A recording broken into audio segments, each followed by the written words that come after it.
From the time Chicago PD finally put the spotlight on a character who really deserved it, to giving fans one of the most memorable seasons in the history of television. Here's every season of Chicago PD ranked so far, starting with Season 8. In the first episode of Season 8, Kevin Atwater has to deal with the aftermath of seeing a police officer kill an innocent black man. It's clear that the show was addressing a broader social issue. Seeing what I'm seeing? Talking about? That guy over there with the bag looks suspicious. Why? Because he's black? Yeah? $100 says he heads into that drug den over there. In a later episode in the same season, an officer even killed an unarmed black man. Superintendent Miller's arrival was meant to fix problems that had been going on in the police department. Deputy Superintendent Miller, I want to see my kid. I need to be in there. and I will help you do that, just not in the hallway and not while raising our voices.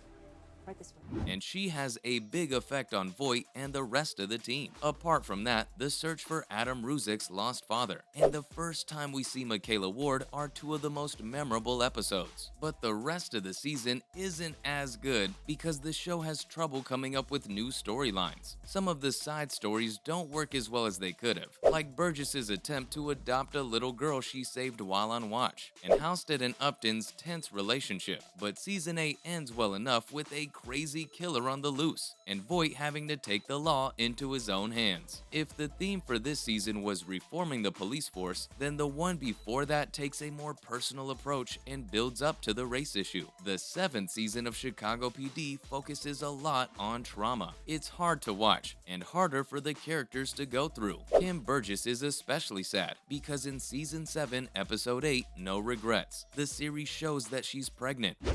Elevated HB, what?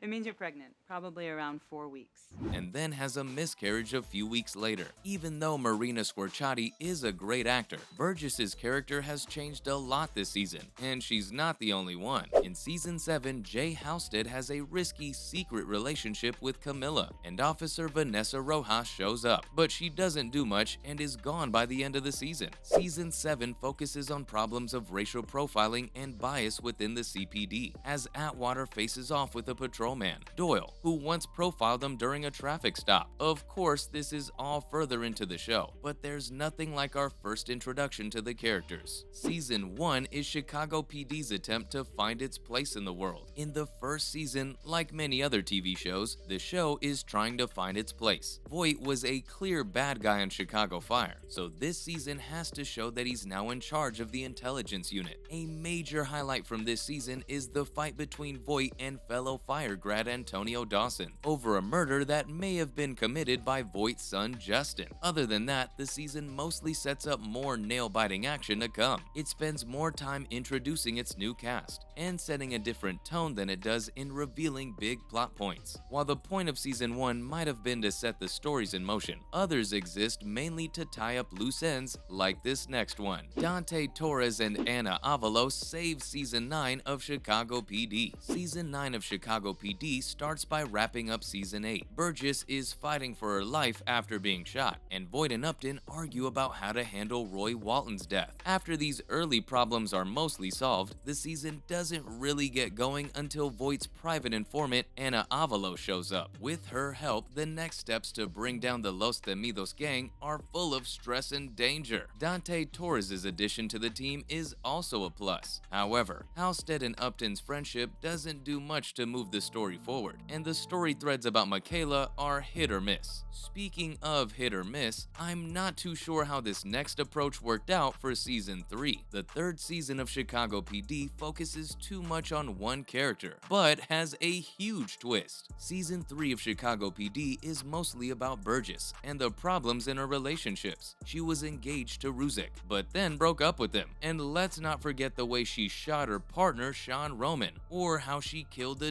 teenager. This is also the subject of an unaired pilot for the short-lived show Chicago Justice. But season 3 also has one of the best endings. Voight finds out that his troubled son has died, and then he takes quick and brutal revenge on the man he thinks is to blame. It's a gripping story with a massive impact on the rest of the series. Of course, long-lasting stories and character development are great, but everyone loves to see a new face every once in a while, and that is what this next season's known for. Season 6 of Chicago PD brings in some of the show's best guest stars. The 6th season went in a new, more political way to show how people's views on police were changing. Voight's fights with Superintendent and mayoral candidate Brian Kelton, who Voight thinks is behind a number of crimes up to and including murder, take up most of the season. The mystery's really interesting, and the plot moves quickly thanks to Wendell Pierce and the late Anna Hesh, who are arguably two of the best actors in crime dramas. In the season finale, Reckoning, which was directed by Eric LaSalle with great skill, Voight's in a race against time to save the intelligence unit before Kelton becomes mayor of Chicago, or so everyone thinks. While I'm on the subject of new characters on screen, sometimes old ones get killed off and replaced like in this next season. What went down in season 4 of Chicago PD? Some really shocking changes to the cast, with Chicago PD at the top of its game. Season 4 wraps up a lot of the storylines and character arcs from the first 3 seasons, before moving on to the next episode. The main thing people remember about the season is that 2 regular characters left, in ways that really surprised everyone and caused even bigger changes than were planned. Due to problems behind the scenes, Sophia Bush left her role as Erin Lindsay, and John Ceta's part as Antonio Dawson was moved to Chicago Justice. Bush's last shows have some great emotional moments, and the season also brings in Tracy Spiridakos' fan favorite Haley Upton. Still, cast changes aren't as big of a thing, not as much as the death of one of the best characters in the show. The disturbing murder of Alvin Olinsky takes place in season 5. One moment in season 5 is so hard to watch that it defines the whole season. Chicago PD has shown that Alvin Olinsky was one of Voight's best friends. At the end of season 3, Olinsky doubled down on this by refusing to help with the investigation into Voight's death. His arrest and death in Allegiance meant that the show would no longer have one of the most realistic and interesting characters.